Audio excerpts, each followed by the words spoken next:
With the second gameplay, we're going to do a little story time with Matt, and I thought I'd talk about traffic tickets.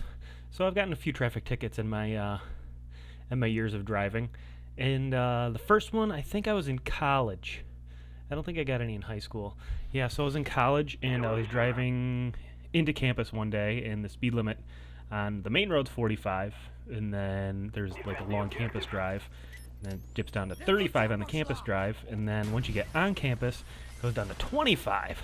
And I just didn't get down to 25. I think I was still going maybe even 40. So yeah, that ticket was kind of understandable.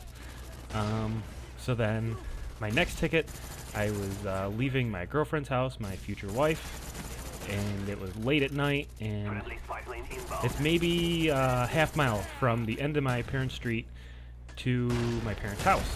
And I was living at home at the time, being a college student, and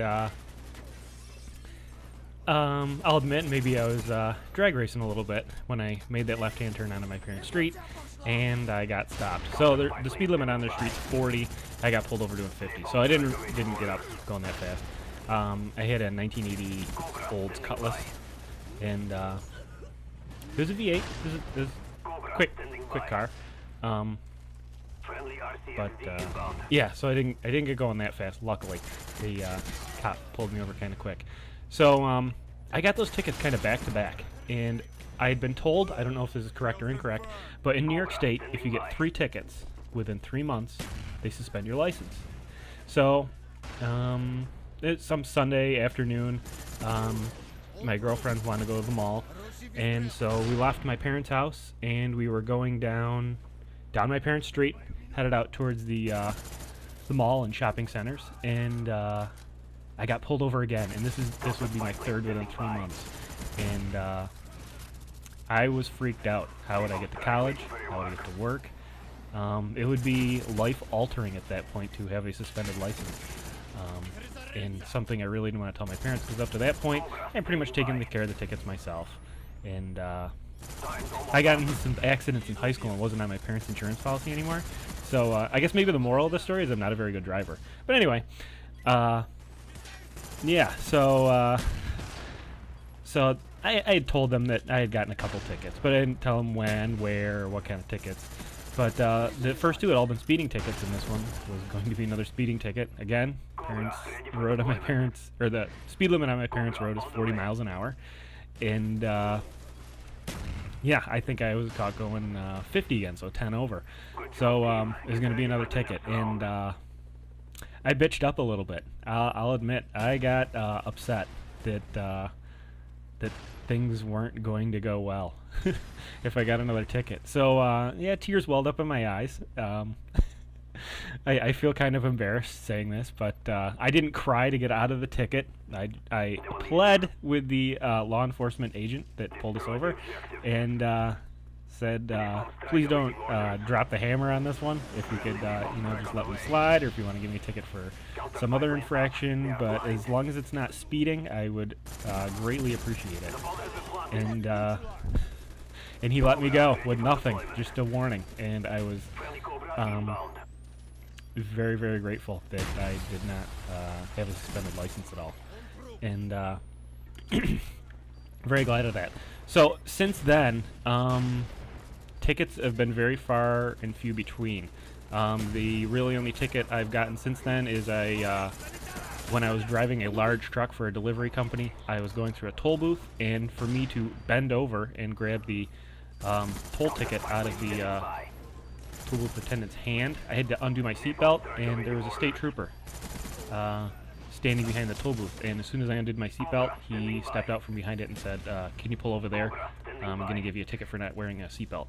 So I thought that was kind of cheap, but that was a relatively inexpensive ticket, and I don't think I was in danger at any time of getting into an accident, considering the vehicle wasn't moving. So that was kind of cheap.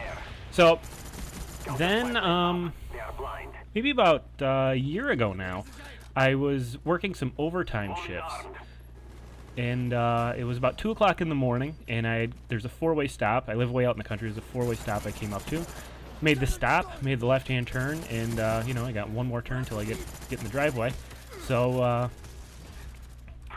I'm heading down the road, and it's a little foggy, a little rainy, and I get a good mile or two down the road, and I notice flashing lights coming up behind me. So I'm thinking, uh-oh, something's happening in town where I live. And no, the guy pulls me over. I'm like, I'm not speeding because it's kind of rainy and foggy. It's a little dangerous. There's deer out at 2 o'clock in the morning. So he pulls me over, and I'm a bit confused, and frankly, I'm tired as well. And he just asked me, do you know why I pulled you over? And I said, no. I have a feeling he was probably looking for a drunk driver, consider it's 2 in the morning, and New York State bars have to close at 2, or at least around here they do. But no, it wasn't drinking. So he said I ran the stop sign, and I said, okay. I figured this is something, we'll go to court and see if we can plead it down. And as I thought about it more and more before I got to court, I was like, you know what, I'm going to fight this because I feel I'm right. And I talked to a lawyer that we knew at the time, and he said, you know what, just plead it down. Don't go to court because the assistant district attorney that's going to handle the case could be a jerk about it, and you know, it's just not worth it. Sorry about the video. I think we go partially into the next match, and but there's a little bit of time left so I can finish this story. So yeah, so after a long process of going through to finally get to a bench trial, the judge was kind of shocked that I picked the bench trial.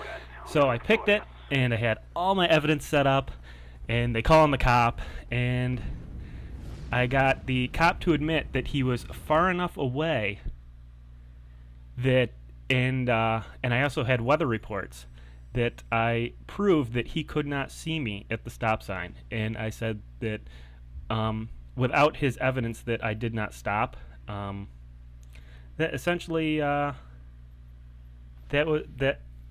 was pretty much his case. That it was his word against mine, but I proved that his word would not be valid because he couldn't witness me stopping based on the weather conditions. And the judge raised an eyebrow, and the assistant district attorney raised an eyebrow and thought it was kind of odd to make this line of argument, but it stood. I actually won the bench trial. Of course, I did not get the ticket. I didn't have to pay a fine. Awesome. No points on the license. We're coming to the end. That's it. Thanks, guys. Bye.